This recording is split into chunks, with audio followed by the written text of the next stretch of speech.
Hello, everybody, and welcome back to another installment of Billboard Comics' Girlfriend Guide to Comic Books.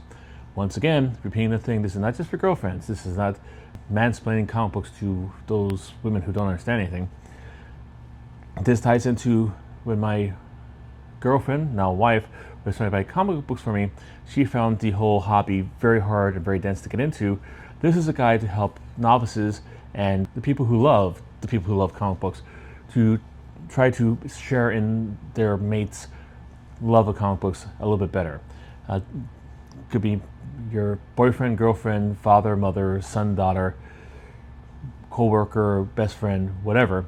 This is just basically give you a little stuff behind the scenes kind of look of the terminologies and features and focuses about comic book collecting, so you could actually be informed about that. With that introduction out of the way, let's get to the topic this week, which will be comic book pedigrees. When I think of pedigrees, closing off my mind to comic books, I usually think of like the dog food, or even Triple H's finisher in the WWF/WWE. What are pedigrees? Pedigrees are basically a special kind of comic book that meets certain qualifications that sets it apart from other comic book creations. It's in the art world, they have something called provenance. This is kind of provenance for comic books. Essentially what it is, it's like comic books that usually who come around who have been hidden for a long time. They're a long, untapped pool of very rare, very expensive comic books, all collected by one owner. Usually they have quite a significant accumulation, hundreds, thousands even of comic books that they have in their collection. They're usually in relatively high grade, considering their age, and they're usually older vintage comic books, and they have most of the comic books inside have historical significance.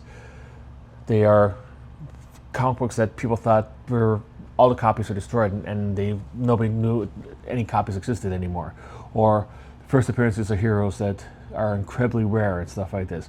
These are what comic book pedigrees basically are. Very special, sets it apart from other things. And you might be saying like, oh yeah, like Nicolas Cage's pedigree. No, that's not a pedigree. Oh, I saw a documentary on Ruben Blades, the actor and singer. He's selling off his collection. That's Ruben Blades' pedigree. No, they are one owner, but usually the thing about the one owner thing is they bought it fresh off the newsstand when they were kids and put it away and in a safe place and never touched it. Or there's some that have writing on it. I will go through about 5 of the most notable pedigrees that they have here out there for you. Just give you an example, but there are 20 of them. If you want to know more, I will tell you after I'm done with this, so you can go on to it. But yeah, so those are not pedigree because Nicolas Cage collected all of them as an adult from various different vendors. And it wasn't like a case like he started collecting back when he was 5 and kept the collection going. He had comic books that even before he was born that he bought from an outside vendor. Same with Ruben Blades. So that's the difference between pedigree and just having like stuff like this. You'll see like on the CGC stuff from the collection of Ruben Blades, so from the collection of Nicolas Cage, it does have kind of special kind of like special razzle dazzle to it, but technically it's not a pedigree. Pedigrees are basically one owner collecting all his life or her life, a whole bunch of rare comic books that we haven't seen before, in really good condition, and historically significant. Let's start with going over some examples of it.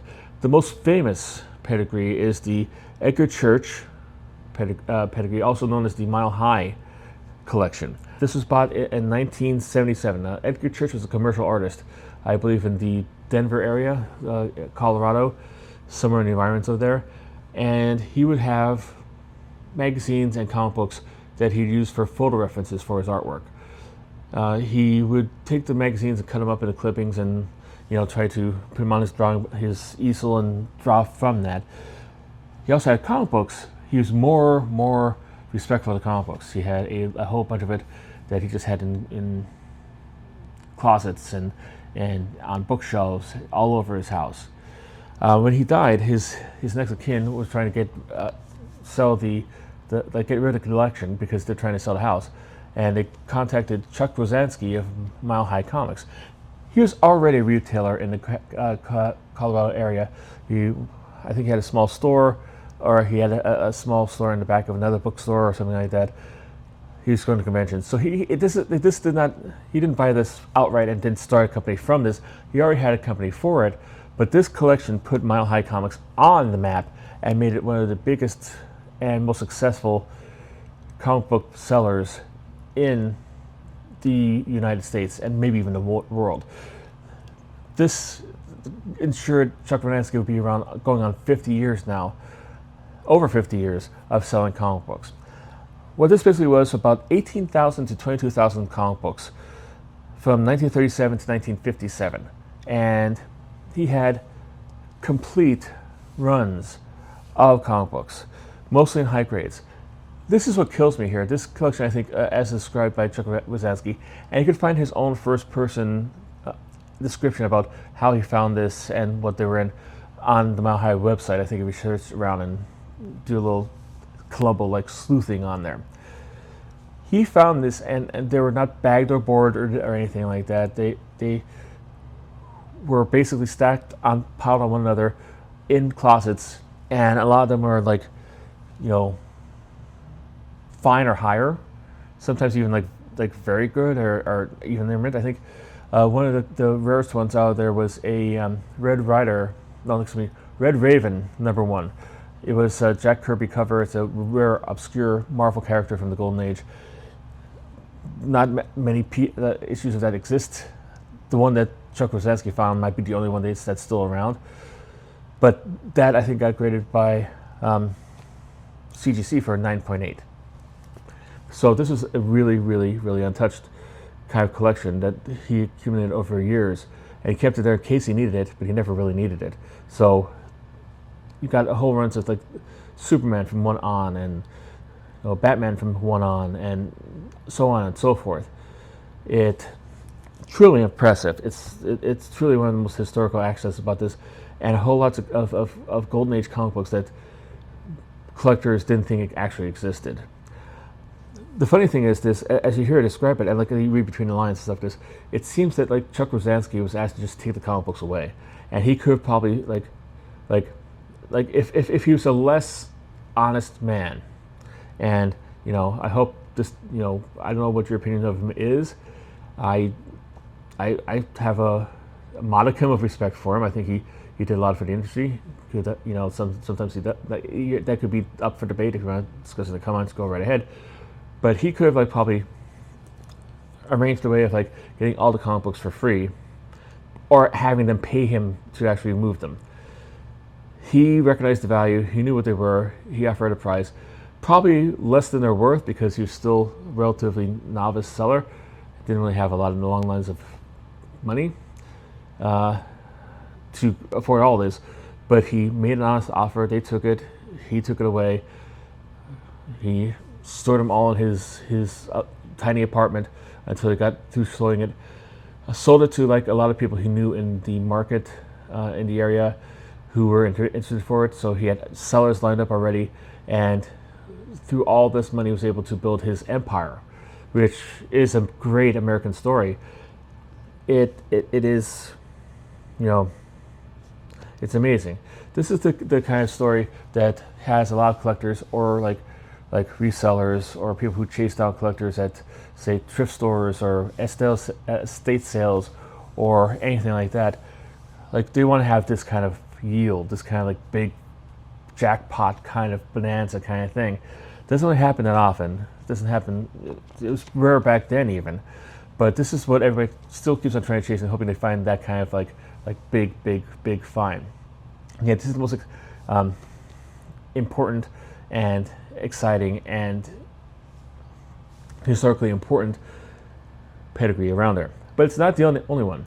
There's one called the Cosmic Airplane, named after the store that bought it. It was a collection that was owned by an art teacher that he collected from the 40s and 50s. Once again, using the comic books as reference, as an art teacher showing different art techniques and stuff like this. I believe there's about 2,000 to 3,000 issues in the collection, and each one had like a pencil mark on it of like where he got it and stuff like this, stuff like that. So like, if you ever wonder about like having markings like that on your comic book, how it affects the value, not very much.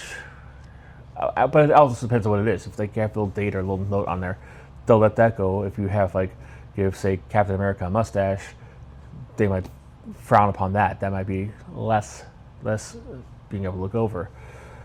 This was sold to a man by the name of David Faggiola of Comic Airplane in Salt Lake City, Utah. So this is another major kind of like pedigree. Another one is very interesting. Have you ever wanted to own a comic book collection from a serial killer? Ba, ba, ba. I'm sorry, I'm going to scare you there. Ba, ba, ba. I don't have one for you, but this is the next best thing. There's a pedigree called the Green River Pedigree. This was owned by William J. Stevens. William J. Stevens was a kind of a shady kind of character, kind of a con man. And he was one of the suspects of being the Green River serial killer. He was eventually cleared because of DNA evidence, and they found out a man by the name of Gary Treadway was the actual killer. But for a brief shining moment, this man was thought to be one of the most heinous individuals in the history of the United States and America and the world. And if you have a kind of a morbid bent, I know I do, having something like this is the kind of a provenance that you have with this. But he had comic books from the 60s all the way to present day that he collected all along while he's scamming people out of money and all kinds of stuff. He's been described as being a con man, and he was in all kinds of legal trouble. And he died, I guess, before he could make restitution for his legal bills, and they confiscated his comic book collection and sold it off to help pay those legal bills. And that was 1991, this hit in there. So this is, if you ever see anything with the Green River Pedigree, this is where it came from, and that's the story behind it. Another one is a Big Apple pedigree. Big Apple, of course, as we know, that is being New York. It was a collection of an African American by the name of James Hilton. He collected comic books from 1939 until his death in 1965. It was found in 1993 by his nephew, and it was sold through Christie's auction house. Just so you can see, like, some of these like pedigrees are really important. Christie's is usually doing like fine antiques and like Warhol paintings. This collection had such an importance that they decided to step in and sell it. So just to let you know what's going on with that. Another rather tragic one, is the Okayama pedigree. This was collected by a Japanese girl in the 40s and the 50s who was living, a California girl who was living in the Japanese internment camps during that time. If you know your history is like after the bombing of Pearl Harbor, paranoia hit the nation, and they started collecting Japanese American families and putting them into a concentration camp, sort of. Wasn't quite as horrible as the ones in Nazi Germany, but nonetheless they were deprived of their house, their belongings, their freedom. They lived under army guard just in case they wanted to do anything, and they had to make a life here. George Takei was the Sulu from Star Trek was another person who had to go through this, and he has debuted this in a number of nonfiction books and also comic book graphic novel adaptations. So if you want to know a little bit more about that, you can look into that. One of the more shameful periods of the United States, if you ask me. You could kind of understand it, but still it's really not fair to all these honest people who were America first and Japanese second. But it was the time and the fear and paranoia that existed. But I digress. In these internment camps, this one girl was in there, and she was able to get her hands on comic books. She had a big passion for comic books, mostly like jungle adventures and good girl comic books. I don't think there was like any pure interest in the good girl comic books. Basically, she was really young when this happened, so she probably had, if there's a girl on the cover, she's a girl, she could relate to it, she bought it. But she kept it all the way going through, all the way through the time when she was released from the internment camp, and until like the mid 50s. This was sold in 1995, but there's a lot of like, in the subsection of jungle comics and the good girl comics, this is where we get a lot of the ones survived through her collecting. And you could see this pretty much everywhere you go. And you know, you don't actually have to have like just like nobody, like common everyday people do this. Comic book creators have that. Don Rosa has his own pedigree. He's was an artist on like the Walt Disney Duck books, like Uncle Scrooge and Donald Duck and stuff like this, through the 70s and the 80s. And he had a whole bunch of comic books he collected since he was a little kid. And when he sold them, since he meets the qualification of pedigree, he has his own pedigree there. Murphy Anderson is a artist from DC Comics, most known as the inker on for Kurt Swan on these Superman books. He had a whole bunch of collection that here. His filed copies that he got by himself over the years for young there also qualified for a pedigree. So you see, he has that pedigree. Don and Maggie Thompson, when they were the very active in the fan and fanzine market. They are really known for being co-editors of the Comics Buyer's Guide. I do have a video on here if you want to search it on there about telling you about that newspaper and the importance of it in comic books. Very big, very important like names in the world of comic book journalism and comic book fandom. Obviously, through years and years and years and years and years, decades and decades of collecting, when they decided to sell their collection, they got a pedigree because it meets all the qualifications. So yeah, those are some of the rather famous pedigree. But as I said before I started this, if you want to know all of them, I think it's pretty much updated. Not 100% updated, I don't think. I don't know. I just new pedigrees, new things being found every day. So I think the whole process is ongoing. However, the Certified Guaranteed Corporation, CGC, the business that actually slabs and grades comic books, has a listing on their website of all the known pedigrees and gives you a little blurb about that. It's pretty interesting. I found information about stuff. I knew some of these beforehand because as a collector for 40 years. I think every collector worth their salt over a certain amount of period knows about the Edgar Church collection. And if you've ever read a news kind of thing from Mr. Rosansky, his newsletter, it's mentioned there quite often. I also knew about because I'm a big fan of World War II history. I'm very interested in that. I knew about the Okihama, it might be my Okijama kind of collection pedigree, but there's a whole bunch of them I didn't even realize existed, and they're all listed there for you to look at. So how can you tell if something's a pedigree or not?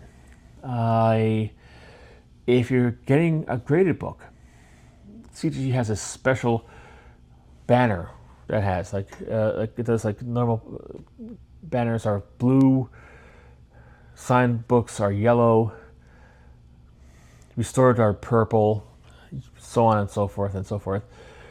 They do have a special banner for pedigree. They have black and gray banner on the top of their cases to let you know that it is in fact a pedigree, and it will tell you, usually if it's graded, it'll tell you what pedigree it is. That's one surefire way to do that. The other way, usually some people have issues of certification. They have proof of pronouns. They have like proof of, just like how you have the proof of like hey, this painting belonged to the Duke of Windsor.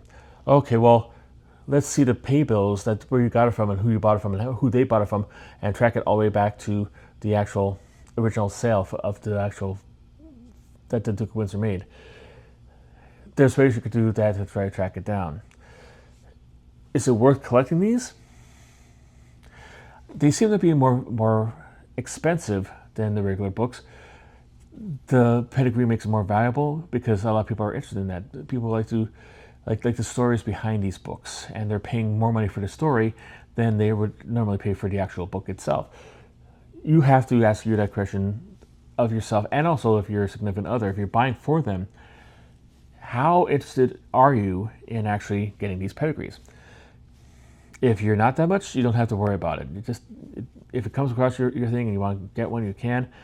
If you want to go to it, you can try to track it down. Like I said, a lot of these pedigrees are already in the hands of other collectors already. Every so often they come onto the market, things happen. But, Chuck Rosansky kept that Red Raven #1 for the longest time. But he needed to have a little extra money. And I think this is detailed in the documentary on Comic-Con, I think. I don't know, I forget the name of it.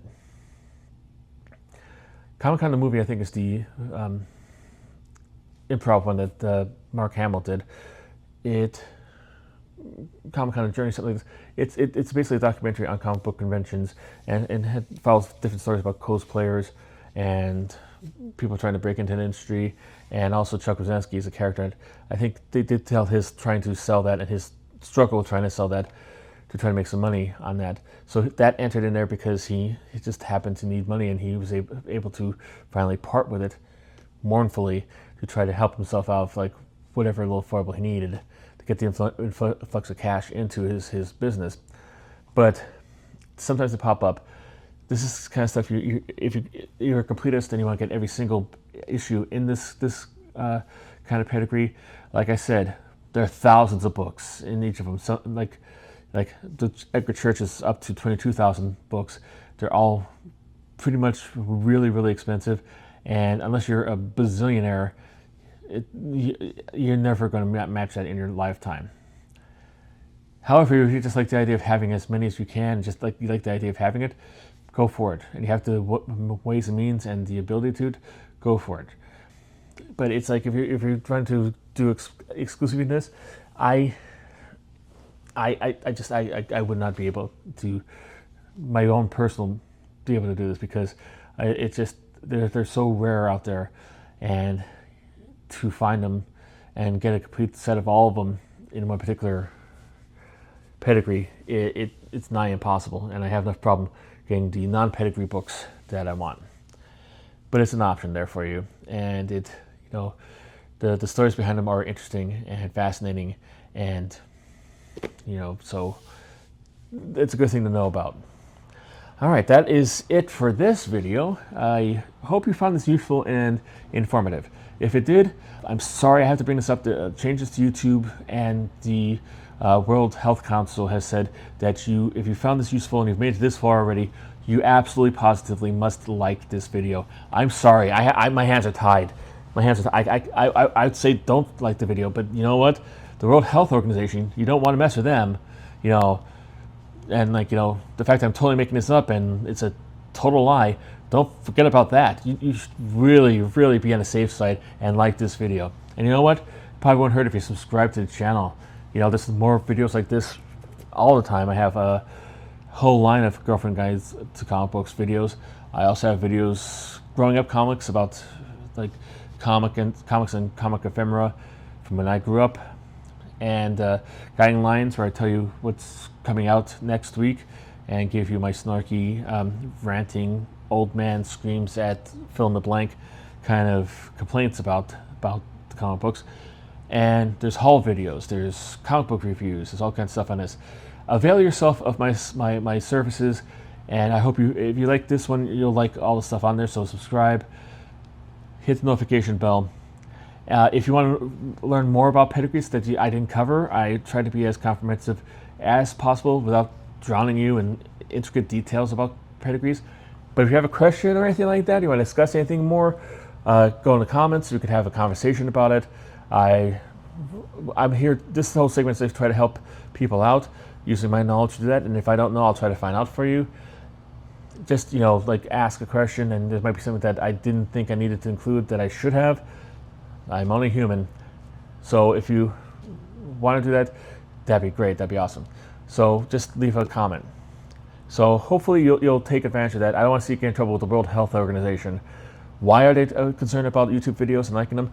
Hey, I don't know. Hey, ask them. No, don't ask them because it's not real. Don't send an email. I digress. Hopefully I'll be able to see you back here soon. Hope you like this. Hope you're actually going to like, subscribe, and comment. Share if you want to. And until next time, keep on collecting.